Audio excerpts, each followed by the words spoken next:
Police Regional Office Calabarzon ay nakahanda na tumugon at magbigay ng tulong sa mga local government units kaugnay sa paniniguro ng kaligtasan ng publiko sa gitna ng banta ng Bagyong Upong. Ayon sa PRO Calabarzon, patuloy ang kanilang full alert status at nakahanda upang makapagsagawa ng mga public safety operations kabilang ang mga preemptive evacuation, rescue mission at iba pang mga hakbang pangkaligtasan sa pakikipagtulungan ng iba't ibang ahensya sa pamahalaan tulad ng BDRRMO, BFP, PCG at iba pa. Ayon sa pahayag ni Police Brigadier General Paul Kenneth T. Lucas, Regional Director ng Police Regional Office 4A, ang ating kapulisan sa riyon ay nakaantabay at handang rumispinde anumang oras para sa kaligtasan ng bawat mamamayan. Kasabay nito, muling nananawagan ng pulisya sa publiko na makiisa sa mga inilatag na hakbang ng gobyerno at sumunod sa mga abiso ng otoridad, lalo na sa mga naninirahan sa mga lugar na mataas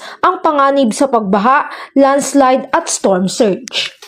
Mula dito sa PRO Calabarzon, ako ang Police Regional Office from Gubat, Isang Lagsorba, Talagang Batas, Tagatang